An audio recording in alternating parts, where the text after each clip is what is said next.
Boa noite, somos alunos do curso de Ciências Biológicas da Unimat Campus Tangará da Serra. O grupo é composto pelos alunos Ana Carolina, Luiz Felipe, Letícia e eu, Elaine. O nosso grupo estará apresentando o trabalho sobre histologia do sistema reprodutor masculino.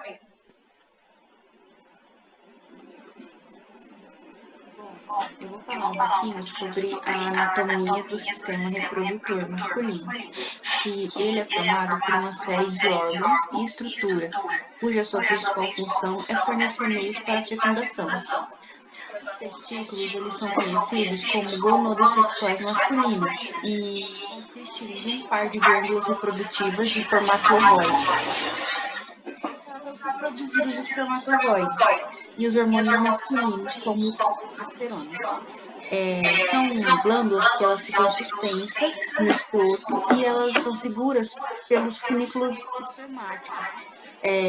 Geralmente, o testículo esquerdo, ele se encontra em uma posição mais baixa que o direito. E o escroto, ele tem uma função também de contração para regular sua temperatura. Ele se contrai para mais próximo dos outros membros e aí ele regula sua temperatura, principalmente no frio. Ele é como se fosse encolher. Agora eu vou falar um pouquinho sobre os testículos nas lâminas.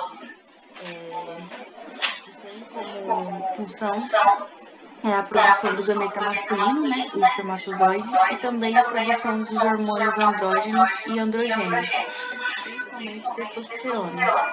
Suas células são germinativas, são em formato de tubos com células de sustentação. O órgão é envolvido por camadas. A primeira camada seria de tecido conjuntivo rico em fibras de colágenos, que é chamada por túnica albogênica, com os septos separando o testículo em vários lóbulos. O músculo de Cremacher, ele auxilia na regulação da temperatura testicular. Os tubos têm tipo um lúmen central, né, que ele armazena os espermatozoides e uma série de células que lembram o epitélio estratificado, mas ele não entra assim na classificação de tecido epitelial. Entre os túbulos tem o tecido conjuntivo, e no tecido também se encontram vasos sanguíneos e células intersticiais, que são células que produzem a testosterona.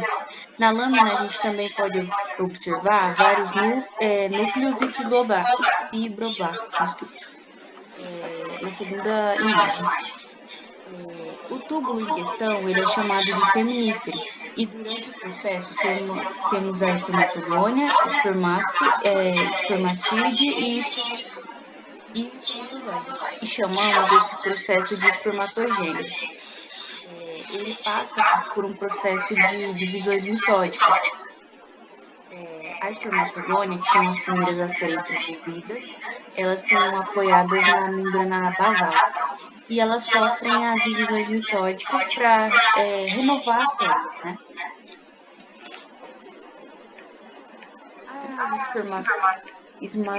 As espermatogônias, elas duplicam o DNA e elas aumentam de tamanho. Aí elas vão se tornando os espermatócitos primários, termo primário e secundário. E elas são as primeiras células que irão sofrer a primeira divisão meiótica. Elas vão reduzir de tamanho e o seu número de cromossomos. Aí logo em seguida acontece a segunda divisão meiótica. E aí ela vai se tornando os espermatozoides, né? Aí elas perdem a forma mais arredondada para se formar o espermatozoide, que é chamado processo de espermatogênese. Logo após, o núcleo ele se condensa e ele perde parte do citoplasma. E ele, logo em seguida, então, é formado o flagelo do espermatozoide. E aí, logo em seguida, as mitocôndrias, elas vão migrando para a base do flagelo, e aí forma o espermatozoide que irá para a região central. junto com o líquido, parte da espermatida. Só que aí elas acabam sendo perdidas no citoplasma. E para coordenar todo esse processo, tem a célula de Sertoli, que com sua característica principal é um núcleo pálido e com um nucleóide ele é bem evidente. Próximo à membrana basal, as células de Sertoli vão emitindo várias projeções que vão organizar as células germinativas em camadas. E aí tem compartimentos separados no testículo. A célula de Sertoli, ela também faz a absorção do excesso de citoplasma e excesso de líquido, né? Aí ela vai nutrindo as células e ela cria uma barreira que vai servir para proteger as células, invadindo de moléculas, anticorpos, né? Ela protege. E ela também produz uma proteína chamada ABP, que tem como a principal afinidade seria a testosterona e os androgênios. Uma parte dessa testosterona ela tem que entrar no túbulo seminífero e ela pode entrar por difusão, mas ela entra em pequena quantidade. E se tiver uma diminuição do nível de testosterona ou de proteína, que seria a ABP, a espermatogênese pode diminuir a sua intensidade e até mesmo parar. Outra característica muito importante é que no túbulo contém uma célula muito importante no núcleo pavimentoso, que são as células bem finas que elas estão localizadas na membrana basal, que são chamadas de célula mioide, que são células que têm a capacidade contrátil, elas auxiliam no transporte dos espermatozoides, e nessa etapa, os espermatozoides eles não têm ainda um movimento de flagelo, e sofrem ainda o processo de maturação, como eu havia dito. Agora eu vou passar a palavra para minha colega Helena.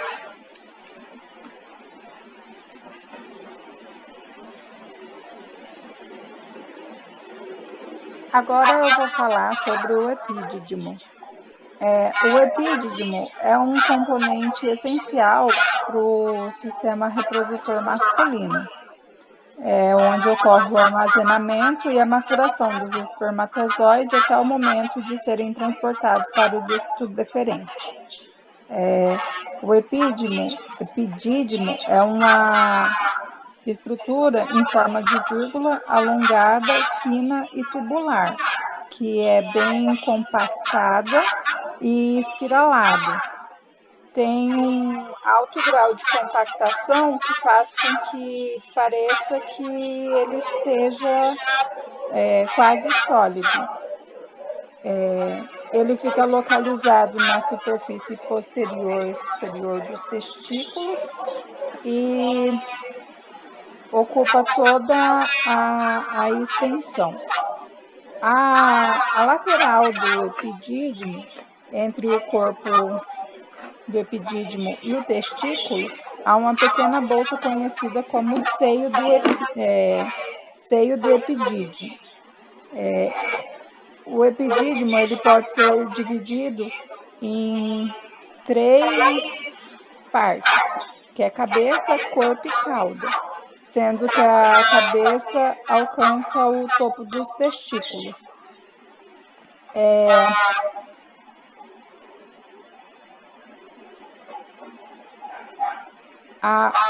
O epidídimo ele é revestido por entre essa superfície lateral, a cabeça e a cauda do epidídimo são revestidos por uma membrana serosa, e a maior parte do corpo também é revestido por essa membrana. Porém, a borda posterior ela não é revestida por essa membrana serosa. E da parte histológica, a parede do epídidimo é composta por uma camada de células epiteliais que formam um epitélio pseudoestratificado ciliado. As células epiteliais têm cílios na superfície apical que ajuda a mover os espermas, né, através do epidídimo, e entre as células epiteliais existem células secretoras de sódio e água, que ajudam a alterar o ambiente para que o esperma amadureça e se torne mais móvel. Existem também células musculares lisas na parede do epidídimo, que ajuda a movimentar o esperma ao longo do túbulo durante a ejaculação.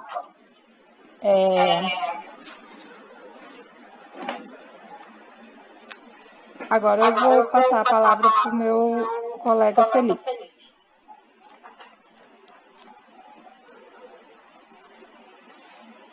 Olá, boa noite.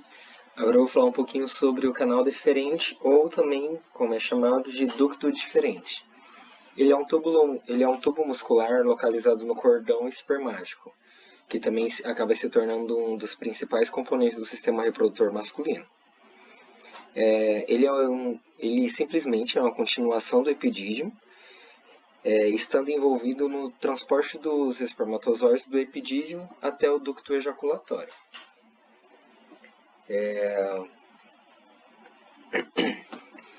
As paredes dos ductos diferentes elas consistem em 3 camadas principais. A camada externa, que é formada pelo tecido conjuntivo, enquanto a intermédia ela é constituída por músculo liso. E os ductos diferentes também têm uma camada interna, que seria a camada mucosa. A camada muscular dos ductos diferentes ela é dividida em 3 partes: a camada longitudinal interna, a camada circular intermediária e a camada longitudinal externa. Os ductos diferentes têm um epitélio interno, revestido por uma lâmina própria de sustentação, e é revestido pelo epitelial dos ductos diferentes, que é um epitélio cilíndrico pseudoestratificado, muito semelhante ao epitélio encontrado no epidídimo. Essa camada interna também é formada por pregas longitudinais, o que permite que os ductos diferentes se expandam durante a ejaculação. Vou falar um pouquinho agora sobre as vesículas seminais. Não, perdão, só para ajudar nessa parte aí, os ductos deferentes, eles também, além de ter a função de transportar os espermatozoides, eles também secretam um líquido, que na maioria das vezes é um líquido amarelo esbranquiçado, que ajuda a dissolver o pH, diminuir o pH da vagina. Agora eu vou falar um pouquinho sobre as vesículas seminais. Elas são um par de glândulas tubulares que também são muito preguiadas e alongadas, que se a gente for estender elas têm aproximadamente de 5 a 10 centímetros. Em um corte histológico, quando o tubo é seccionado, a gente percebe, a gente às vezes olha e acha que tem vários lumes isolados, mas só que na realidade é apenas um lume. Cada vesícula é uma invaginação na parede de cada ducto diferente, e cada ducto excretor de cada vesícula penetra na próstata, após unir com a ampola para formar assim o ducto ejaculatório. Eles também são compostos por 3 camadas: o revestimento externo, que seria o tecido conjuntivo fibroso, uma fina camada de músculo liso, que seria organizado por 2 camadas, a interna circular e outra mais externa longitudinal, e uma camada mucosa interna. Essa camada mucosa ela se destaca pelo seu alto enovelamento. Ela é revestida por um epitélio colunar, que varia de simples a pseudoestratificado, e repousa na lâmina basal. Esse tecido mais interno, com suas células colunares, contém seus retículos endoplasmáticos granulosos e o complexo de Golgi, bem desenvolvidos, devido ao caráter secretor das proteínas dessas células. Ou seja, dessa forma, os grandes vacúolos com grânulos e os conteúdos vesical, além de proteínas coagulantes, a secreção das glândulas seminais é um fluido viscoso, de coloração amarelo esbranquiçado, que contém frutose e que é a principal energia dos espermatozoides ejaculatórios, juntamente com outros açúcares simples, como os aminoácidos, ácido ascórbico e entre outros. Na ejaculação, há uma concentração dos músculos lisos das vesículas seminais, que descarrega sua secreção nos ductos ejaculatórios, liberando ao final da uretra. São órgãos controlados pelos androgênios, que seriam a testosterona. Agora eu passo novamente a palavra para a Elaine. Agora eu vou estar falando sobre a próstata e a lâmina histológica da próstata. A próstata, ela é uma glândula masculina que tem como função produzir e secretar fluidos para o esperma. Esses fluidos ajudam a nutrir e proteger os espermatozoides durante a ejaculação. A próstata também ela ajuda a regular a micção, pois ela envolve a uretra e pode afetar a sua capacidade de urinar. A importância da próstata é fundamental para a saúde do homem, né? Pois problemas como câncer de próstata, hiperplasia prostática podem conseguir ser analisadas através da lâmina histológica. A próstata ela é constituída por glândulas túbulo-alveolares secretoras. Tem também músculo liso e estroma fibromuscular e vaso sanguíneo. Na lâmina histológica da próstata, é possível observar glândulas prostáticas, que são revestidas por células epiteliais colunares secretoras, que são responsáveis por produzir o líquido prostático.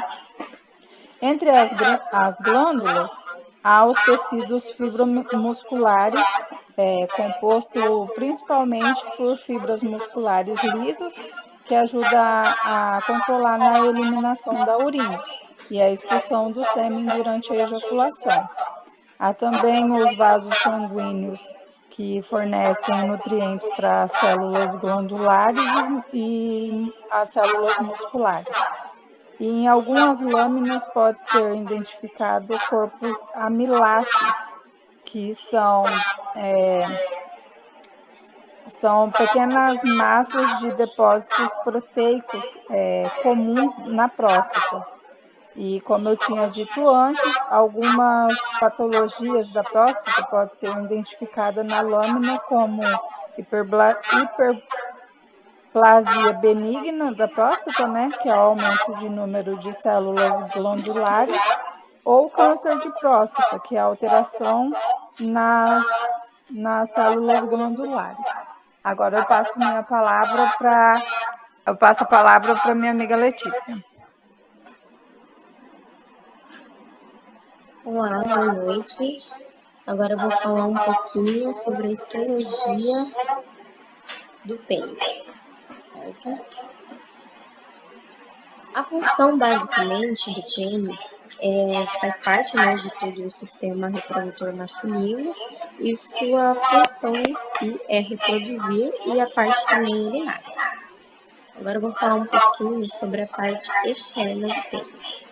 A parte externa, né, ela é composta, ela é dividida, né, entre a cabeça, né, ou glande, né, o corpo e a raiz.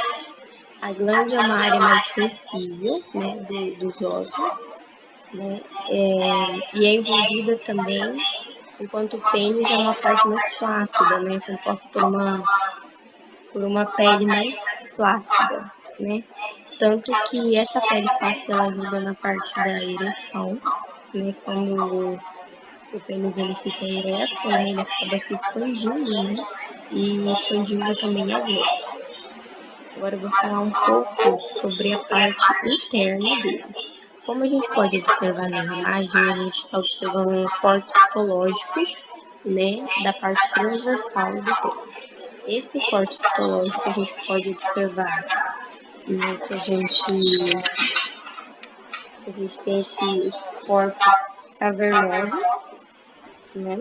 E aqui nessa parte a gente tem o corpo esponjoso, e aqui nessa parte a gente tem a uretra. Os corpos cavernosos, né, e o corpo esponjoso, ele é basicamente revestido por uma túnica albugínea. Né? Essa túnica albugínea é uma cápsula de tecido conjuntivo denso não modelado. Ele se expande, né, por toda a borda, né, posterior, né, dos testículos também, né, e a gente pode observar aqui nessa parte, né, a túnica albugínea, né. Agora a gente vai falar um pouco sobre os corpos cavernosos, que são essas duas partes aqui de cima.